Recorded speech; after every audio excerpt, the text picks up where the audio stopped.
Hello friends, welcome to AB classes.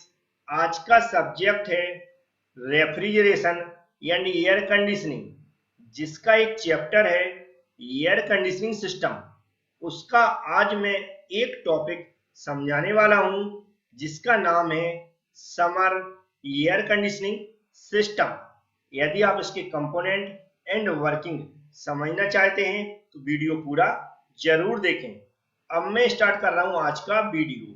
सबसे पहले यहाँ पर जो टॉपिक लिखा हुआ है इसको मैं एक्सप्लेन करूंगा, जिससे कि यहाँ पर जो डेफिनेशन लिखी हुई है इसको पढ़कर आप अच्छे से समझ सकें। तो यहाँ पर जो लिखा हुआ है समर एयर कंडीशनिंग सिस्टम, इसको हम दो भागों में डिवाइड करेंगे। पहला भाग होगा समर, दूसरा भाग है एयर कंडीशनिंग सिस्टम। सबसे पहले हम समझेंगे एयर कंडीशनिंग सिस्टम। जो एयर कंडीशनिंग सिस्टम होता है उसका उपयोग किया जाता है किसी स्थान के टेम्परेचर एंड ह्यूमिडिटी को मेंटेन करने के लिए। समझ में आया? एयर कंडीशनिंग सिस्टम का उपयोग किया जाता है किसी स्थान के टेम्परेचर एंड ह्यूमिडिटी को मेंटेन करने के लिए। मेंटेन करने का मतलब होता है हमारे अकॉर्डिंग जितने हमें टेम्परेचर एंड ह्यूमिडिटी की रिक्वायरमेंट है उसके अकॉर्डिंग हम सेट कर सकें, उसके लिए हम यूज करते हैं एयर कंडीशनिंग सिस्टम का। जो यहाँ पर जो पहला वर्ड लिखा हुआ है समर, समर का मतलब होता है गर्मियों का सीजन होता है, उसे हम बोलते हैं समर। तो अब गर्मियों के सीजन में एयर कंडीशनिंग सिस्टम का क्यों उपयोग किया जाता है यह इसके अंदर हम समझने वाले हैं। तो गर्मियों के सीजन में एयर कंडीशनिंग सिस्टम का उपयोग हम करते हैं किसी स्थान के टेम्परेचर एंड ह्यूमिडिटी को कम करने के लिए, जिससे उस स्थान को ठंडा किया जा सके। समझ में आया? हम क्या करते हैं एयर कंडीशनिंग सिस्टम का उपयोग समर के सीजन में किसी स्थान के टेम्परेचर एंड ह्यूमिडिटी को कम करने के लिए। लेकिन टेक्निकल भाषा में कई जगह बुकों में लिखा रहता है, जो लिखा रहता है वह भी मैं समझा देता हूं। उसमें लिखा होगा समर एयर कंडीशनिंग सिस्टम का उपयोग किया जाता है किसी स्थान के dry bulb temperature and humidity को कम करने के लिए। अब यहाँ पर ड्राई बल्ब टेम्परेचर क्या होता है? तो किसी साधारण थर्मोमीटर के द्वारा लिया गया एक टेम्परेचर होता है, उसे हम बोलते हैं ड्राई बल्ब टेम्परेचर। ह्यूमिडिटी आप सभी लोग जानते होंगे ह्यूमिडिटी क्या होती है। जो भी हमारी एयर में क्या नमी मौजूद रहती है उसे बोलते हैं ह्यूमिडिटी।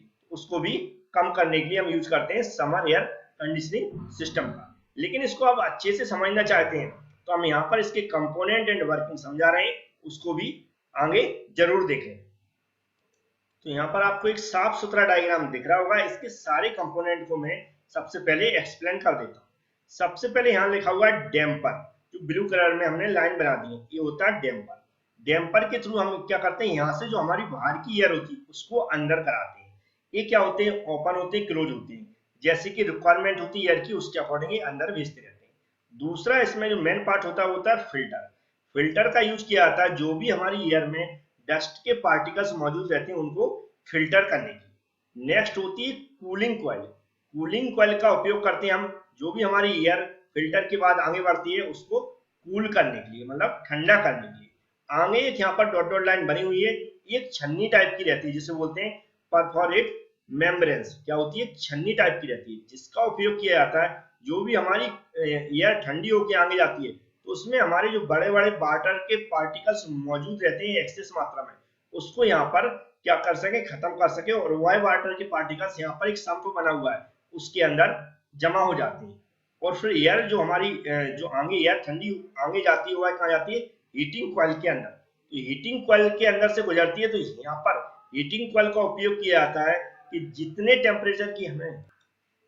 टेम्परेचर की एयर की हमें रिक्वायरमेंट है हमारी कंडीशन के अकॉर्डिंग उतना ही हम हीटिंग कॉइल का टेम्परेचर रखते हैं, तो उतनी ही हमारी एयर के का टेम्परेचर रहता है और आगे हुआ जाती है इस फैन के थ्रू। तो फैन यहाँ पर क्या करता है, जो हमारी हीटिंग कॉइल के बाद जो एयर आएगी उसको जिस स्पेस में हमें एयर चाहिए उसमें सर्कुलेट कराने का काम करता है।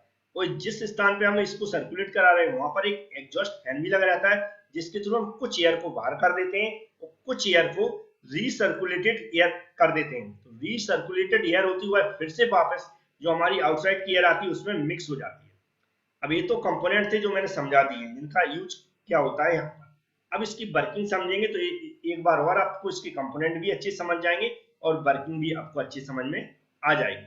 सबसे पहले यहाँ पर क्या होता है, जो आउटसाइड की एयर होती है, जो बाहर की नेचुरल एयर है, वह डैम्पर के थ्रू अंदर जाती है और इस एयर में मिक्स होती कौन सी, जो हमारी रीसर्कुलेटेड एयर है। रीसर्कुलेटेड एयर का मतलब कुछ एयर का हिस्सा जो इसी के अंदर आ जाता है, कुछ एयर का हिस्सा बाहर जाता है।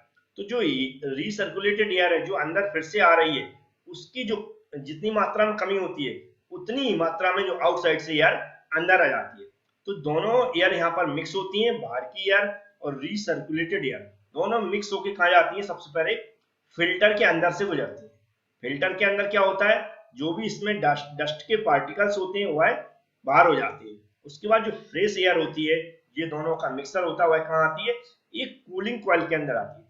कूलिंग कॉइल के अंदर क्या होती है, एयर एकदम से ठंडी हो जाती है, उसका टेम्परेचर एकदम से डाउन हो जाता है और उसमें कुछ वाटर के पार्टिकल्स भी मौजूद रहते हैं। उससे क्या होता है, आगे हम ये परफोरेटेड मेम्ब्रेन्स लिखा हुआ है जो एक छन्नी की तरह रहती है, उसके अंदर से गुजरते हैं। वहां पर क्या होता है, जो वाटर के बड़े बड़े पार्टिकल्स मौजूद होते हैं वह छन जाते हैं और जो वाटर के पार्टिकल्स निकलते हैं वह कहां से, एक संप यहाँ पर लगा है उसके अंदर गिर जाते हैं, उसके अंदर जमा होते रहते हैं और जो हमारी ठंडी एयर है वह आगे की ओर बढ़ जाती है। आगे की ओर कहां बढ़ती है, हीटिंग कॉइल के अंदर से गुजरती है। हीटिंग कॉइल का हम टेम्परेचर सेट करना पड़ता है, जितनी हमें एयर के टेम्परेचर की रिक्वायरमेंट है, हमें जितनी टेम्परेचर की रिक्वायरमेंट है उस तरह हम हीटिंग कॉइल को यहाँ पर सेट कर देते हैं। तो एयर जैसे ही इसके अंदर से गुजरेगी हीटिंग कॉइल के अंदर से, उतनी एयर यहाँ पर गर्म होगी या उतना ही उसका टेम्परेचर होगा। तो उस एयर को हमें कहाँ, जिस स्थान पर सर्कुलेट कराना है, इस फैन के थ्रू, यहाँ पर फैन लगा हुआ है उसके अंदर से गुजारते हैं। तो उसके अंदर से गुजारेंगे तो फैन क्या करेगा, जिस स्थान पर हमें इसको भेजना है वहां पर सर्कुलेट कराएगा पूरे स्थान में। तो उस स्थान का जितना हमें टेम्परेचर चाहिए उसका टेम्परेचर कर देगी और कुछ एयर क्या होती है, एग्जॉस्ट फैन के थ्रू बाहर निकल जाती है और जो बची हुई मात्रा है वह रीसर्कुलेटेड हो जाती है इसके अंदर फिर से, और इस तरह कंटिन्यू ये हमारी साइकिल चलती रहती है। समझ में आया होगा आपको कि जो हमारा एयर कंडीशनिंग सिस्टम है वह कैसे काम करता है और कैसे एयर सर्कुलेट होती है। और भी वीडियो में रेफ्रिजरेशन एंड एयर कंडीशनिंग के बहुत सारे डाल चुका हूँ, यदि आप वह देखना चाहते हैं उसके लिए आपको हमारी प्लेलिस्ट में जाना पड़ेगा, वह मैंने REC के नाम से बना रखी है, उसमें जाकर देख सकते हैं। चैनल को सब्सक्राइब भी कर लें, बेल आइकन पर क्लिक कर लें, जिससे कि जब भी वीडियो में अपलोड करूं उसका नोटिफिकेशन आपके पास पहुंच सके। तो आपको ये समझ में आया होगा। नॉर्मली मैक्सिमम बुकों में आपने ऐसे कुछ वर्ड देखे होंगे लिखे, जहां पर ड्राई बल्ब टेम्परेचर बार बार यूज किया गया, उसका आप ध्यान समझें, जैसा मैं समझा चुका हूँ। ड्राई बल्ब टेम्परेचर क्या होता है कि जिस भी स्थान का हमें टेम्परेचर को मेंटेन करना है वहां का हम टेम्परेचर पहले मेजर करते हैं कि जो भी नॉर्मल थर्मोमीटर है उसकी सहायता से, और ह्यूमिडिटी जो भी रहती है उसको भी कम किया जाता है। तो ऐसे हमने समर में हमने समझा दिया कि समर एयर कंडीशनिंग सिस्टम का कहां पर यूज करते हैं। नॉर्मली किसी स्थान को नॉर्मल बोल सकते हैं ठंडा करने के लिए। उसके ह्यूमिडिटी भी जानते होंगे कि हमारी एयर में जो नमी मौजूद रहती है जिसके कारण भी गर्मी या उमस होने लगती है, इसलिए उसको भी कम किया जाता है। यदि वीडियो पसंद आता है तो लाइक जरूर करें। Thank you friends.